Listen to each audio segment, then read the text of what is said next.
Hola a todos. En este vídeo vamos a analizar el primero de los sistemas ópticos a estudiar en este curso, que son los dioptrios. Un dioptrio no es más que la superficie de separación entre dos medios isótropos y homogéneos, dos medios con índice de refracción diferente. La superficie de separación, por ejemplo, del agua del agua en reposo, por ejemplo, en una piscina, con el aire representaría un dioptrio, o la superficie de separación del aire con un vidrio representaría un dioptrio, o de dos capas de aceite y agua también representaría un dioptrio. Para el estudio de estos sistemas ópticos hacemos una aproximación llamada aproximación paraxial. En esta aproximación consideramos solo aquellos rayos de luz que forman con el eje óptico un ángulo menor o igual que 10 grados. En general esta aproximación funciona bastante bien, aunque a veces pueden incidir sobre un sistema óptico rayos de luz con un ángulo superior, pero en general es válida para nuestro estudio. Si hacemos esa aproximación en todas las operaciones matemáticas utilizadas para la deducción de las ecuaciones del dioptrio, podremos hacer estas aproximaciones. El seno del ángulo será igual a la tangente del ángulo, o aproximadamente igual, y aproximadamente igual al ángulo. Estas aproximaciones son muy importantes en la deducción geométrica de las ecuaciones del dioptrio que veremos posteriormente, aunque nosotros en este vídeo no las demostramos. Empezamos estudiando los dioptrios esféricos. Podemos considerar un dioptrio esférico, por ejemplo, como la superficie de separación del aire. Imaginemos, por ejemplo, que esta zona de aquí es aire y esta zona de aquí representa un vidrio y que en su interior contiene pues, una pecera, por ejemplo. Eso podría ser un ejemplo de un dioptrio esférico. Estudiamos los dioptrios esféricos porque son los que más fácilmente se fabrican y bueno, porque son muy abundantes. Como ya hemos dicho, un dioptrio esférico o es esférico cuando la superficie de separación de ambos medios tiene esta forma esférica. La ecuación que relaciona la posición del objeto y de la imagen en un dioptrio esférico es esta de aquí, que analizamos, hacemos un poquito de zoom para verla un poquito más grande. El índice de refracción del medio donde la luz es refractada partido por la posición de la imagen menos el índice de refracción del medio desde el cual incide la luz partido por la posición del objeto es igual a la diferencia entre ambos índices de refracción partido por el radio de curvatura del dioptrio esférico, que en este caso, bueno, en esta gráfica no se ve, donde se estaría exactamente el centro de curvatura. Bueno, esta ecuación nos permite conocer a partir de la posición del objeto, la posición de el índice de refracción del medio desde el cual incide la luz, el índice de refracción del medio donde la luz es refractada y el radio de curvatura del dioptrio esférico nos permite conocer dónde se formará la imagen. Por ejemplo, si esto fuese realmente una pecera y tuviésemos en el interior de la pecera un pez o un pez en una determinada posición, esa sería la posición del objeto, y la posición en la cual nosotros vemos ese pez, es decir, la imagen que nosotros recibimos de ese pez sería la posición de la imagen. Estos dos valores nunca van a coincidir. El objeto va a estar en una posición y lo que nosotros percibimos va a estar en otra. Para el análisis en general de cualquier sistema óptico y en particular de los dioptrios es muy importante el concepto de focos y distancias focales. Los focos y las distancias focales son dos puntos característicos de cualquier sistema óptico que no son puntos físicos, pero que nos van a permitir determinar de forma correcta la posición en la que va a aparecer la imagen de un objeto después de que por él pasen los rayos de luz y se refracten.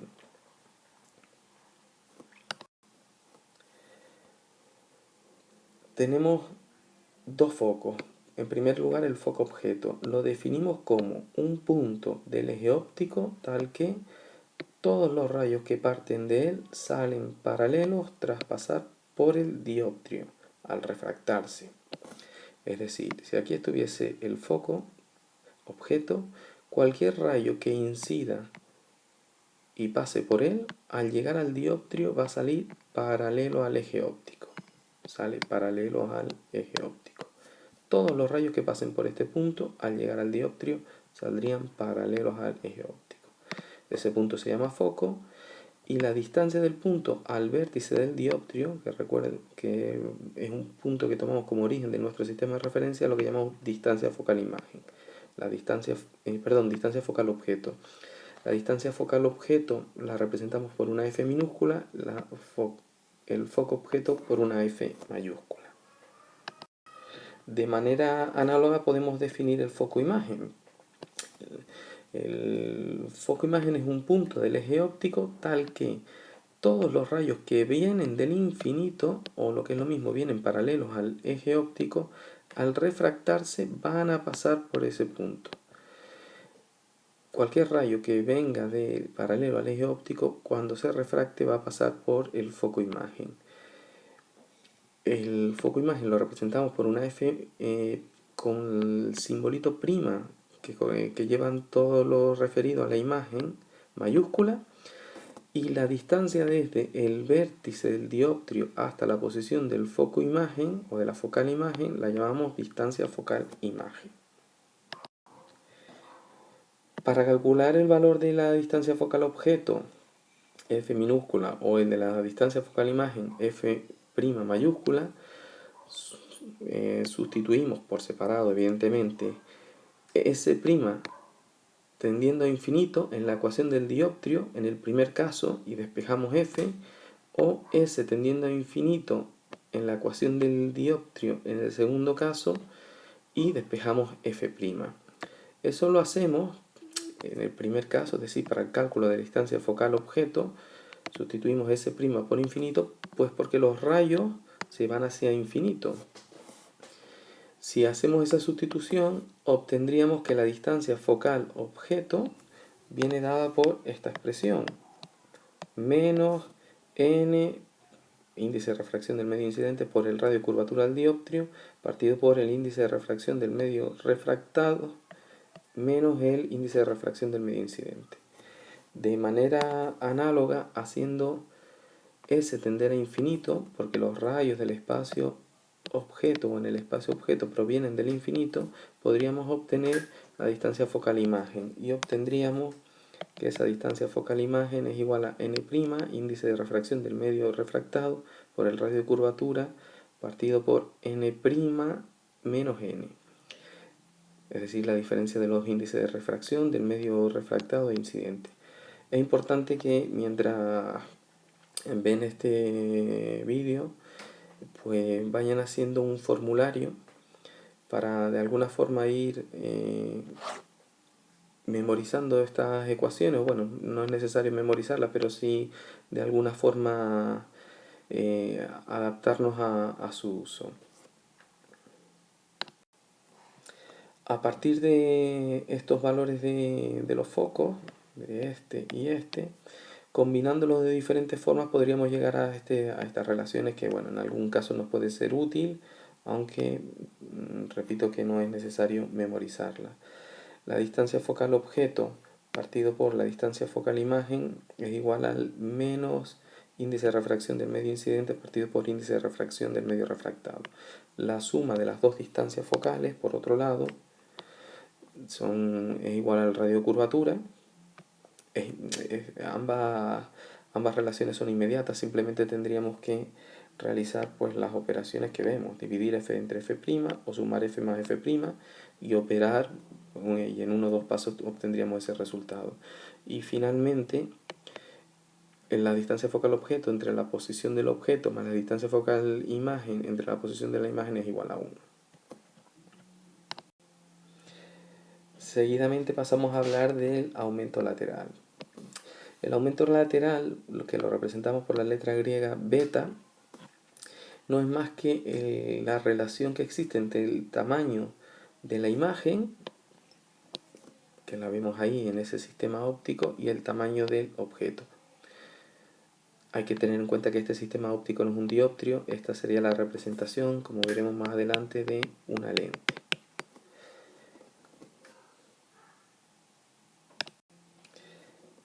Por medio de operaciones geométricas que no vamos a demostrar, pero vamos, que son demostrables matemáticamente, llegaríamos a que ese aumento lateral también se puede relacionar con las posiciones de la imagen y el objeto.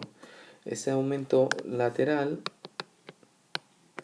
vendría dado también, aparte de ser I' entre I, tamaño de la imagen partido por tamaño del objeto, vendría dado por índice de refracción del medio incidente por posición de la imagen entre índice de refracción del medio refractado por posición del objeto. Con esta última relación, si nosotros conociéramos la posición de la imagen y del objeto, podemos calcular cuál es el tamaño de la imagen y el aumento lateral. Además, el aumento lateral nos va a permitir caracterizar la imagen. Por ejemplo, si beta fuese mayor que 0, es decir, el aumento lateral fuese mayor que 0, esto implicaría que tanto I' como I tienen el mismo signo, con toda seguridad, para que el cociente sea positivo. Y eso pues, va a implicar que el objeto y la imagen tienen la misma orientación vertical respecto del eje óptico, es decir, o los dos son positivos, o los dos están hacia arriba, o los dos están hacia abajo. Esto nos dirá que la imagen será derecha, es decir, si beta es mayor que 0, la imagen siempre va a ser derecha. Si por otro lado beta fuese menor que 0, la imagen será invertida, porque este cociente sería negativo, y eso implica que o bien el numerador es positivo y el denominador negativo, o al revés. Objeto e imagen tienen contraria orientación vertical respecto del eje óptico. Además, si analizamos el valor absoluto del aumento lateral, también podemos deducir algo acerca de cómo va a ser la imagen. Si el valor absoluto del aumento lateral es igual a 1, esto implica que la imagen y el objeto tienen el mismo tamaño, no puede ser de otra forma. Si el valor absoluto del aumento lateral es mayor que 1, esto implica que la imagen es mayor que el objeto. Y por último, si el valor absoluto del aumento lateral fuese menor que 1, la imagen será menor que el objeto. Estudiamos finalmente lo que es un dioptrio plano, lo que consideramos un dioptrio plano. Un dioptrio plano no es más que la superficie de separación de dos medios con índices de refracción diferentes, como podría ser, por ejemplo, la superficie de separación entre el aire y el agua, por ejemplo, en una piscina o en un estanque. Para obtener las ecuaciones del dioptrio plano, lo que hacemos es particularizar las ecuaciones de un dioptrio esférico haciendo que el radio tienda a infinito. Esta es la ecuación del dioptrio esférico. Aquí tendríamos el radio, lo hacemos infinito. Por tanto, este cociente tendería a 0 y despejando obtendríamos esta relación n' partido por s' igual a n partido por s, es decir, el índice de refracción del medio refractado partido por la posición de la imagen es igual al índice de refracción del medio incidente partido por la posición del objeto. Para el aumento lateral, pues teniendo en cuenta esta última relación, pues obtendríamos que el aumento lateral en un dioptrio plano siempre va a ser igual a 1. Bueno, simplemente tendríamos que sustituir aquí cualquiera de estas variables, o bien n, o bien n', después de haberla despejado aquí, o bien s', o bien s, y vamos a obtener que beta es 1. Por ejemplo, imaginemos, pues como habíamos dicho antes, que esto es agua y que esto es aire, y que en una posición del agua interior tenemos un objeto, por ejemplo, una moneda. El rayo de luz que viene de la moneda se refracta al salir al agua, nosotros lo percibimos, pero no lo percibimos desde esa posición, lo percibimos desde donde vemos su imagen, y su imagen estaría aquí. Esa imagen nos la va a dar esta ecuación, pues teniendo en cuenta, simplemente sustituyendo el índice de refracción del agua, que es el medio desde el que incide la luz, es 1,33. El índice de refracción del aire, que es el medio donde la luz es refractada, que es 1. E indicando cuál es la posición del objeto, por ejemplo, 1 metro, obtendríamos en esta ecuación que la posición de la imagen estaría aproximadamente en 0,75 metros aproximadamente. Es decir, que una moneda que estuviese a 1 metro de profundidad, nosotros la percibimos a 0,75 metros, un poquito más arriba de su posición real. Bueno, con este ejemplo acaba este vídeo donde hemos introducido los dioptrios. Es importante hacer un pequeño formulario para su comprensión, y sobre todo porque a partir de las ecuaciones del dioptrio vamos a obtener las ecuaciones de los espejos y posteriormente las de las lentes. Espero que lo hayan entendido, y sin más, un saludo.